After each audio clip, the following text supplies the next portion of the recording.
ফুটেজের বিস্তারিত ব্যাখ্যা আপনাদের সামনে তুলে ধরবো। আরো একবার সেই সিসি ক্যামেরার ফুটেজ আপনাদের সামনে রেখেছি এবং রাস্তায় যে নজরদারির জন্য সিসি ক্যামেরা রাখা থাকে সেই ক্যামেরায় ওই বিস্ফোরণের ফুটেজ ধরা পড়েছে এবং তারপর ক্যামেরা ব্ল্যাক আউট হয়ে যায়।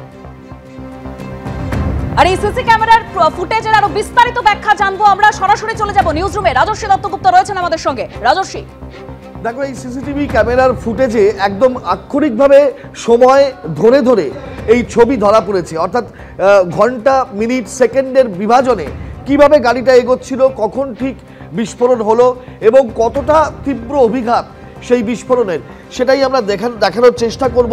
তুমি দেখতে পাচ্ছ এখানে সিসিটিভি ফুটেজ দেখা যাচ্ছে এবং এইবারে এই সিসিটিভি ফুটেজ চালু হলো। তুমি দেখতে পাবে এইখানে চকফোর্ট ধরে গাড়িগুলো এগোচ্ছে, এটা একটা ফুটেজ। এই যে বড় ফুটেজটায় দেখা যাচ্ছে 6:50 এই ব্লাস্টটা হলো। আবার আমি একবার দেখানোর চেষ্টা করব যে এই যে গাড়ি এগোচ্ছে 6:50, তারপরে 55 সেকেন্ড, 56 সেকেন্ড, 57 সেকেন্ডে গিয়ে এই ব্লাস্টটা হচ্ছে, গাড়িটা ব্লাস্ট করছে এবং তারপরে সমস্ত কিছু ব্ল্যাক আউট হয়ে যাচ্ছে। আবারও লক্ষ্য করে দেখবে, দর্শকদের জন্য আমি আরেকবার দেখাবো যে সেই বড় করে দেখানো হচ্ছে ছবিটা 50, 55, 56 সেকেন্ড, 57 সেকেন্ডে এই তীব্র অভিঘাত বিস্ফোরণে একেবারে সমস্ত দিক অন্ধকার হয়ে গেল এবং আলোর ঝলকানি দেখা গেল। এতটাই ছিল সেই বিস্ফোরণের অভিঘাত যেখানে এই গাড়ির মধ্যে থাকা এবং অন্যান্য গাড়িতে থাকা মানুষজনের দেহাংশ ছিটকে গিয়ে পড়ে। দূরে একটা মন্দিরের কাছে গিয়ে কিছু দেহাংশ পড়ে, গাড়িগুলোর টুকরো টুকরো হয়ে গিয়ে বহু দূরে দূরে ছিটকে গিয়ে পড়ে। এতটা তীব্র অভিঘাত হয়েছে এই বিস্ফোরণে এবং আগুনের ঝলকানি চারিদিক, সেই আগুন ঝলসে ওঠে এবং একটার পর একটা গাড়িতে সেই বিস্ফোরণের আগুন ধরে যায়। অর্থাৎ একটা অন্যরকম চেহারা মুহূর্তের মধ্যে একটা অন্যরকম চেহারা নেয়।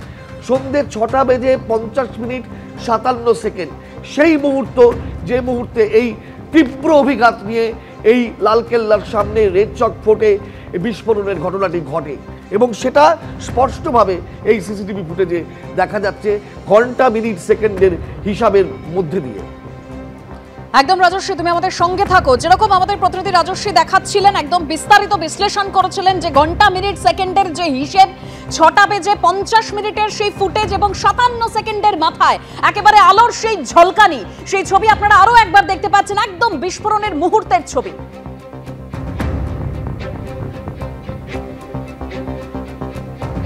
আর এই যে প্রবল বিস্ফোরণ, আর এই বিস্ফোরণের আওয়াজে কেঁপে ওঠে লালকেল্লা চত্বর, সেই মুহূর্তের ভিডিও আপনারা দেখতে পাচ্ছেন। হুড়োহুড়ি পড়ে যায় সেখানে, প্রত্যেকেই দাঁড়িয়েছিলেন সেখানে। মুহূর্তের মধ্যে ছবিটা বদলে যায়, কিভাবে দেখছেন সেই ছবি।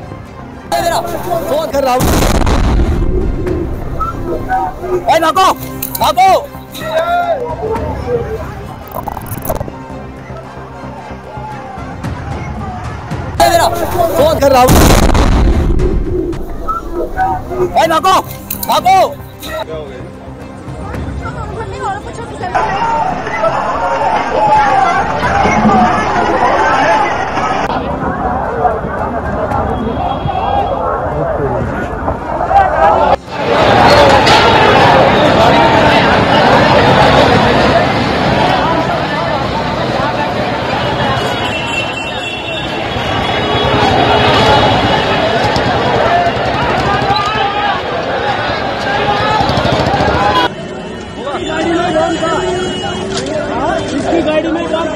बम ब्लास्ट हुआ है लाल किले के। সেই সিসিটিভি ফুটেজে সোমবার সেই টাইম, অর্থাৎ 6:50, 57 যখন এই দিল্লি লালকেল্লা চত্বরে ভয়াবহ বিস্ফোরণ ঘটে, সেই ছবি আপনাদের সামনে তুলে ধরছি। আর এই বিস্ফোরণের সঙ্গে এবার জুড়ে গেল জৈশের নাম। জৈশ প্রধান মাসুদ আজহারের ভাইয়ের সঙ্গে বিস্ফোরণ যোগ। মাসুদ আজহারের ভাই ওমর আলভির সঙ্গে ঘনিষ্ঠতা ছিল ডক্টর গ্যাংয়ের। আরো বিস্তারিত জানতে নয়াদিল্লির প্রতিনিধি সরাসরি বিজেন্দ্র সিংহ আমাদের সঙ্গে রয়েছেন। বিজেন্দ্র, এবারও দেখা যাচ্ছে সেই মাসুদ আজহার, যদিও মাসুদ আজহারের ভাইয়ের সঙ্গে এই যোগসূত্র উঠে আসছে, ঠিক কি জানতে পারছো?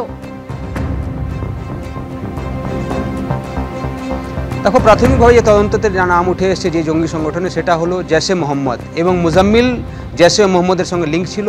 জৈশে মোহাম্মদ সঙ্গে যোগাযোগ করেছিল মাসুদ আজহারের ভাই এবং তার ভাইয়ের সঙ্গেই এই পুরোটা মডেল তৈরি করা হয়েছিল, কেন কি মাসুদ আজহারের ভাই ইউএপিএতে ঘোষিত টেররিস্ট আমাদের ভারতে, এবং তার ওপর তাকে যেভাবে হোক ট্র্যাক করার চেষ্টা করা হচ্ছে, এবং সে জৈশে মোহাম্মদের যে ক্যাম্প রয়েছে পাকিস্তানে, সেখানে যে ফিদাইন মডিউল রয়েছে, যেটা ফিদাইন ট্রেনিং করা হয়, তার প্রধান, এবং তার সঙ্গে যোগাযোগ ছিল মুজাম্মিলের। মনে রাখতে হবে মুজাম্মিলকে প্রথমে অ্যারেস্ট করে জম্মু কাশ্মীর পুলিশ অক্টোবর মাসে, এবং তারপর থেকে পুরো নেটওয়ার্কটা, পুরো মডিউলটাকে ফাঁস করা হয়, যেভাবে তারপরে ফরিদাবাদে রেড হয়। এবং এই মুজাম্মিল, এরকম সূত্র মারফত খবর পাচ্ছি কি সে গেছিল টার্কিতে, এবং সেখানে জৈশে মোহাম্মদের যে জঙ্গিরা রয়েছে তাদের সঙ্গে তার দেখা হয়। এই মাসুদ আজহারের ভাইয়ের সঙ্গে যোগাযোগ ছিল তাদের, এনক্রিপ্টেড মেসেজেসগুলোর মধ্যে এর কাছে মোবাইল থেকে পেয়েছে কিছু এজেন্সিসরা, সেখানে যোগাযোগ ছিল। এবং মনে রাখতে হবে এই মাসুদ আজহারের যে ক্যাম্প রয়েছে বাহাওয়ালপুরে, মার্কাজ সুবহান আল্লাহ, যেটাকে ধ্বংস করে দেওয়া হয়েছিল অপারেশন সিঁদুরে, সেখানে কিন্তু এর ভাই সেদিন ছিল না, সে সেদিন বেঁচে যায়। এবং এই ভাই এখন সবথেকে বড় মাস্টার মাইন্ড মনে করছেন এজেন্সিরা, যার সঙ্গে মুজাম্মিলের যোগাযোগ ছিল, মুজাম্মিলের সঙ্গে যোগাযোগ ছিল উমরের, এবং উমর পরে যখন এরা আসে আলফালা ইউনিভার্সিটিতে, সেখানে যোগাযোগ করে মাসুদ আজহারের ভাইয়ের সঙ্গে কীভাবে অপারেশনটাকে প্ল্যান করা হবে, এই বিস্ফোরকগুলো যে জমায়েত করা হচ্ছিল সেটা কোথায় ইউজ করা হবে, সেসব পুরোপুরি হ্যান্ডলার হিসাবে মাসুদ আজহারের ভাই সেখান থেকে ডিরেকশন দিচ্ছিল এদেরকে। এবং এই কার্যকলাপের মাস্টার মাইন্ড এখন অব্দি মনে করা হচ্ছে ভারতের মধ্যে মুজাম্মিল ছিল, এবং বিদেশ থেকে তাকে যে চালাচ্ছিল, যারা হ্যান্ডলার ছিল এর, সে হলো মাসুদ আজহারের ভাই।